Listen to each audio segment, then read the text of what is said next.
Okay, so you want to own a movie theater. Find a great building, maybe a landmark, maybe something new with that clean lobby smell. You pick the screens, you book the movies, you put your name on the marquee. Opening night, the line wraps around the block. Popcorn in every hand. A projector running somewhere behind you while money comes in at the door. And honestly, it's a pretty good picture. The movie is not the business. Here's what nobody tells you before you sign. On opening weekend of any major studio film, the studio takes back somewhere between 60 and 70% of every ticket you sold. Not net, gross. Before you pay a single employee, before you cover a single utility bill, before you touch the mortgage on the building you just bought, the studio already took its share. Some theaters have reported keeping as little as 20 cents on a $5 children's ticket in week one of a blockbuster. Some movie theaters genuinely make money. Some look profitable for years and then collapse under costs that were always there, just never visible from the outside. And some destroy owners who thought they understood the business because they'd been customers their whole lives. By the end of this, you'll understand what a movie theater is actually selling and why the answer is not what's on the marquee. So let's start with what this thing actually is, because movie theater covers three completely different businesses wearing the same name. The first is the independent or art house theater, a single screen or maybe two or three, often in a historic building, running films the major chains won't touch. Think the Alamo Drafthouse before it franchised, or a beloved neighborhood cinema that's been open since 1948. The economics here run on community loyalty, niche programming, and food and drink margins because the ticket revenue is thin and the attendance is thinner. These theaters live and die on their regulars. The second is the regional multiplex 6 to 12 screens, anchored in a mid-size market, running the same studio slate as everyone else, but without the scale to negotiate better lease terms or bulk concession pricing. This is the theater most people grew up going to. It's also the format that got crushed fastest when streaming hit. The third is the large commercial megaplex 15 screens or more, usually owned by one of three companies: AMC, Regal, or Cinemark. This is where the real mechanics live, because at this scale, every lever in the business gets amplified. The profits get bigger, the fixed costs get bigger, and the structural trap at the center of this industry becomes impossible to hide. That's the format this is really about. And here's the thing that breaks the intuition most people walk in with. A megaplex running 15 screens is not 15 times more profitable than a 3-screen theater. In many cases, it is 15 times more exposed to the same core problem, a problem that has nothing to do with whether people like movies.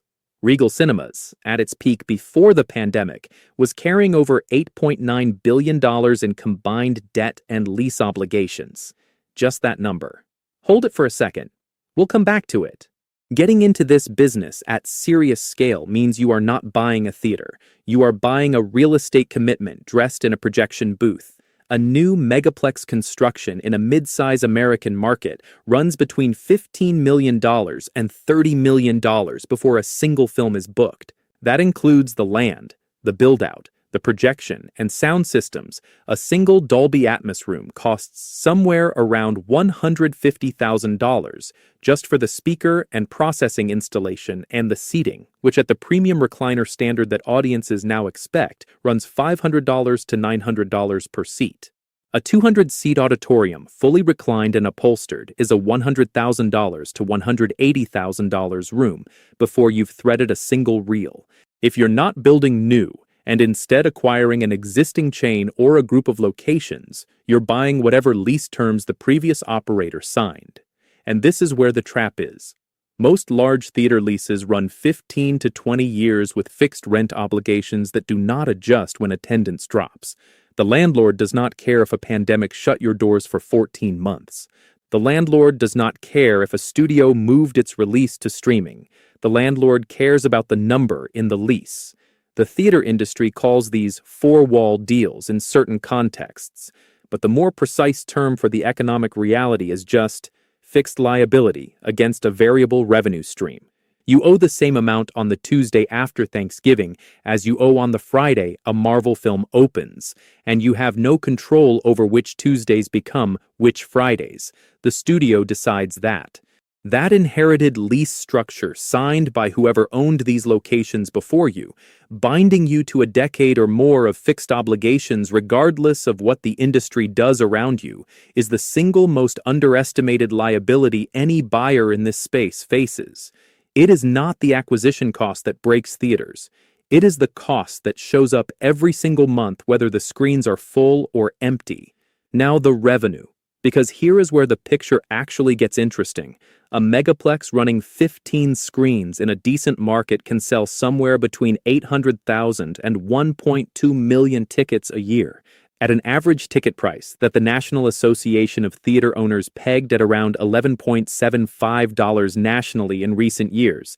That's gross ticket revenue somewhere in the range of $9 million to $14 million annually. Sounds like a real business. Then the studio split hits. In the first 2 weeks of a major studio release, the exhibitor that's the theater typically retains between 35 and 45% of the ticket. The studio takes the rest. In week 1 of a genuine blockbuster, some contracts have historically pushed theater retention below 30%. The split improves in weeks 3, 4, and 5, but by then, attendance has already dropped by 60 to 80% from opening weekend. So the revenue that looks largest is the revenue the theater keeps least of, and the revenue the theater keeps most of is the revenue that almost nobody is showing up to generate. That's not the business. Here is the actual business. And this is the number that rewires how you see every cinema you will ever walk into. A bucket of popcorn that costs a movie theater somewhere between 60 cents and $1 to produce kernels, oil, bag, labor cells at the counter for $8 to $10. That is an 800 to 900% markup on one of the simplest food products manufactured in commercial quantities in America. Concession margins across the industry run between 85 and 90%. Stop and actually think about that. A restaurant doing 65% food margin is considered exceptional. The movie theater's popcorn bucket is in a category almost nothing else in legal consumer retail can touch. Industry-wide, concessions account for somewhere between 30 and 40% of total theater revenue, but they account for a vastly disproportionate share of actual profit. In strong years, some operators report that concession and ancillary income is the only segment running meaningfully positive margins. The ticket revenue, after the studio split and the fixed cost allocation, is frequently close to break-even or below it. This is why the turnstile exists. The ticket is not the product. The ticket is the mechanism that puts a person inside the building for 90 minutes. What that person does after the lights go down, whether they bought the large combo, whether they ordered a beer at the in-theater bar, whether they upgraded to the IMAX auditorium for an extra $8, that is what determines whether the business works. The third revenue layer is premium formats. IMAX, Dolby Cinema, RPX, 4DX. These charge a ticket premium that runs $5 to $15 above the standard price, and the studio split on that premium is sometimes more favorable to the theater. A 15-screen megaplex with 2 or 3 premium format auditoriums is not selling a better movie experience. It is selling a higher margin ticket attached to a higher margin concession visit from a customer who's self-selected as more willing to spend. That customer profile is worth measurably more per visit. The fourth layer, and the one most operators were late to recognize, is the membership program. AMC's A-List, launched in 2018, charges a flat monthly fee that grants access to a set number of films per week.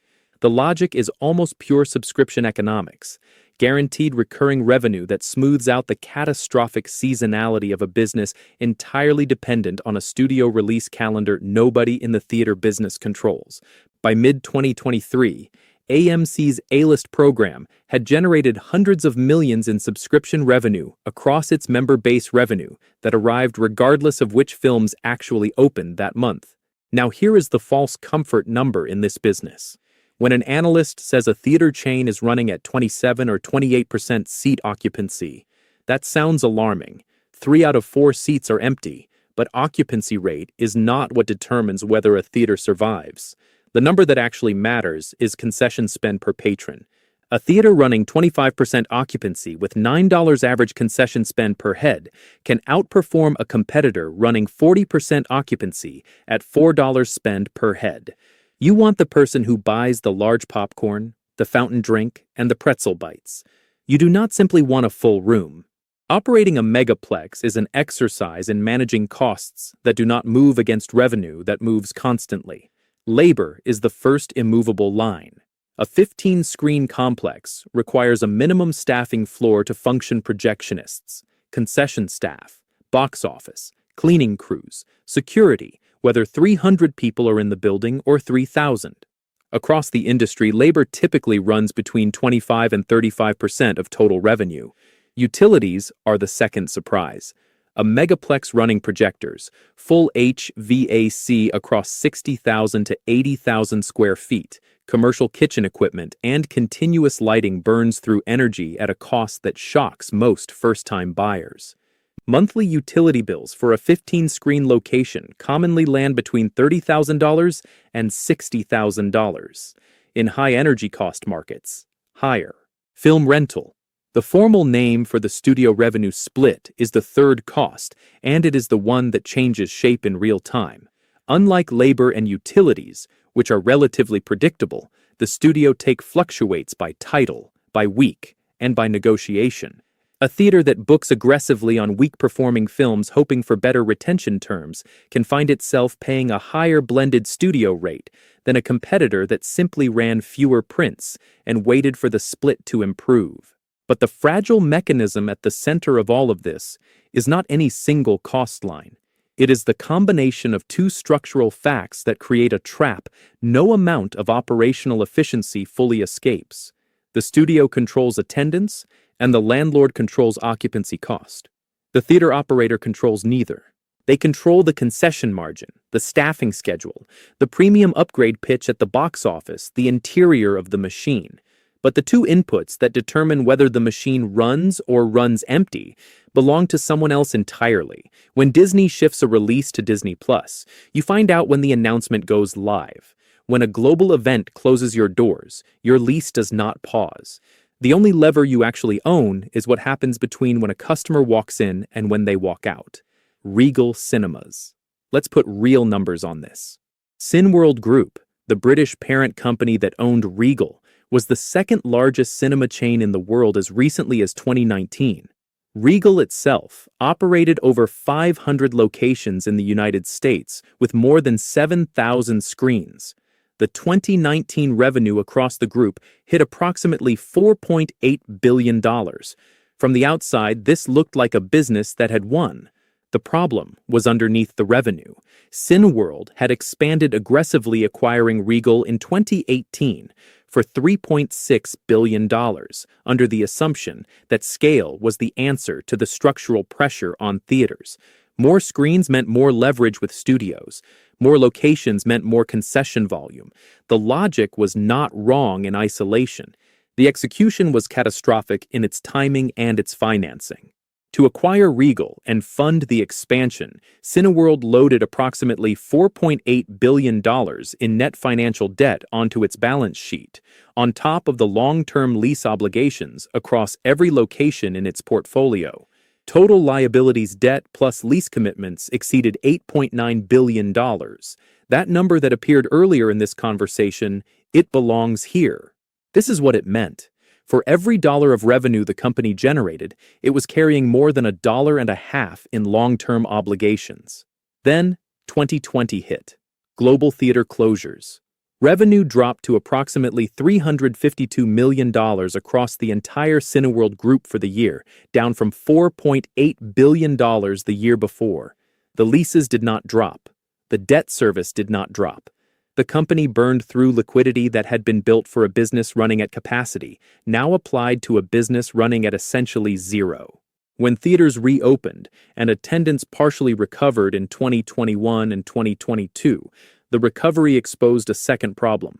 Concession spend, the actual engine, remember, was recovering, but the debt load made the recovered revenue insufficient to service obligations at the level the business required. The margin that popcorn provides is extraordinary in a healthy operation. It is not extraordinary enough to dig out from $8.9 billion in liabilities on a partial attendance recovery. Cineworld filed for Chapter 11 bankruptcy in September 2022, the largest cinema bankruptcy in American history by liability size. The company that emerged from restructuring shed billions in lease obligations and debt, specifically because those fixed commitments were incompatible with a business whose revenue is variable, seasonal, and controlled by studios and streaming platforms, rather than by the operator. What Regal's collapse actually illustrated was not that movies were dead. Attendance was recovering. It illustrated that the fixed-cost architecture underneath the business had been built for a world where the variable revenue always showed up.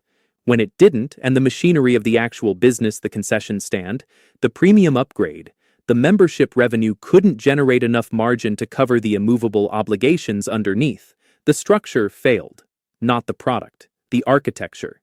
So who is actually making money in this industry? Not always the operator. The landlord of a major theater complex is collecting a fixed rent check regardless of whether the screens are full. In markets where large-format entertainment real estate commands premium lease rates, the property owner sitting beneath a cinema tenant is running a substantially simpler business than the operator above them. No studio split, no seasonal risk, just the rent, every month, as agreed. The second winner is the premium format licensor. IMAX Corporation does not own the theaters. It licenses the technology, the projection systems, the sound calibration, the IMAX brand on the door, and takes a fee on every IMAX ticket sold. In 2023, IMAX reported revenues of approximately $395 million and an operating margin that consistently outperforms every major theater operator it licenses to. IMAX wins on a full house. IMAX wins on a slow night. IMAX collects its technology fee regardless of what the studio took, regardless of what the lease costs, regardless of how much popcorn moved. The third winner, at scale and when run with discipline, is the operator who built the membership layer early and kept the fixed cost base proportional to actual stabilized attendance. Not projected attendance, not pre-pandemic attendance, but the realistic, recalibrated number that the market actually delivers in a world where streaming exists and some films go directly to living rooms 6 weeks after theatrical. So here is the real accounting, side by side. A well-run independent megaplex 12 to 15 screens, realistic lease terms, strong concession execution, a premium auditorium or two in a good year with a strong studio slate, can generate operating income somewhere in the range of $1.5 million to $3.5 million on total revenue of $12 million to $18 million. That is not a spectacular margin. It is a real business run by people who understand that the movie on the screen is the least important part of the financial model. In a bad year, a weak studio slate, a competitor opening nearby, an unexpected cost event, that same theater can swing negative by $500,000 to $1.5 million without any single catastrophic failure. Just the ordinary volatility of a fixed cost structure against variable revenue in an industry you do not control. What determines which year you live is not the quality of the films. Studios handle that. It is whether your lease terms are survivable in a down cycle, whether your concession operation is running the margins it's capable of, and whether you have built a revenue layer membership, events, private bookings that shows up regardless of what's on the marquee that weekend. The honest uncertainty in this picture. Nobody knows what the studio to streaming window stabilizes at.